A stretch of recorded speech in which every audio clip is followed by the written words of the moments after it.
Bismillahirrahmanirrahim. Assalamualaikum warahmatullahi wabarakatuh. Apa kabar anak-anak? Hari ini kita bertemu lagi dalam mata pelajaran Bahasa Indonesia dengan materi yang baru. Kali ini kita akan membahas tentang teks cerita pendek. Dan kali ini juga Ibu menjuduli pembelajaran kita dengan mencurahkan gagasan dan pengalaman melalui teks cerita pendek.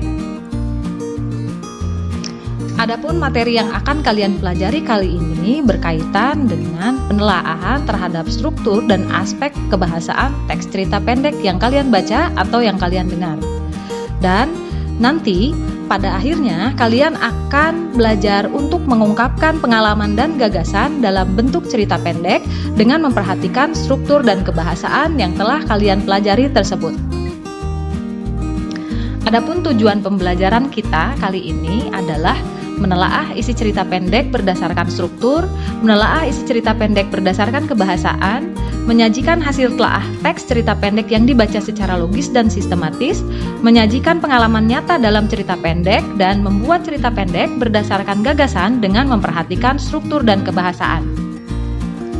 Adapun tahapan kegiatan yang akan kalian lakukan dalam pembelajaran kali ini terdapat dalam lembar kerja kalian. Di sana dimulai dengan prakegiatan tentang teori teks cerita pendek yang dapat kalian saksikan melalui link YouTube yang telah dibagikan di dalam LKPD tersebut.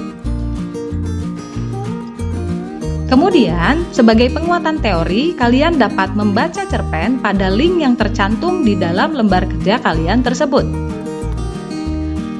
Tindak lanjut dari tugas tersebut adalah kalian menganalisis cerita pendek yang berjudul Sihir Kata sesuai dengan instruksi yang tercantum dalam lembar kerja kegiatan 1. Sebagai acuan, di dalam teks cerita pendek terdapat struktur dan ciri kebahasaan.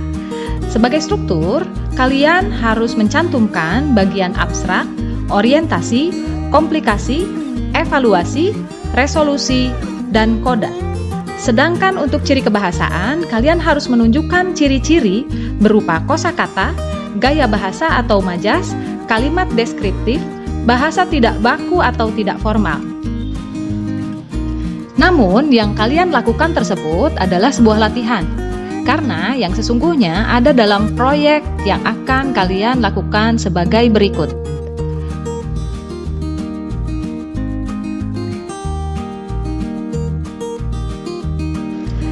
Yang kalian simak pada slide sebelumnya adalah proyek pertama kalian.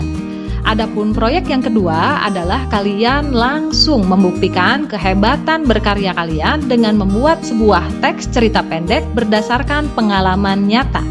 Ungkapkan gagasan kalian dengan syarat-syarat berikut.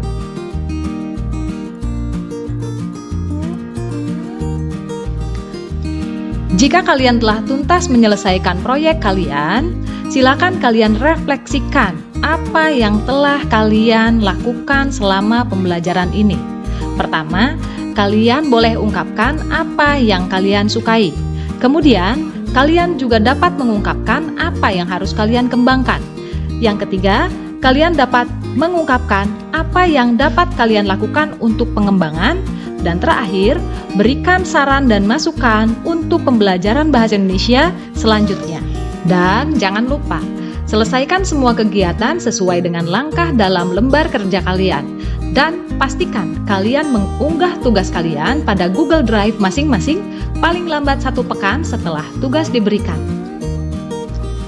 Sebagai referensi, kalian dapat membaca atau membuka beberapa buku dan link yang dibagikan berikut ini. Dan selamat, kalian sudah tuntas menyelesaikan kegiatan pembelajaran terkait dengan teks cerita pendek. Sampai jumpa pada pembelajaran selanjutnya. Wassalamualaikum warahmatullahi wabarakatuh.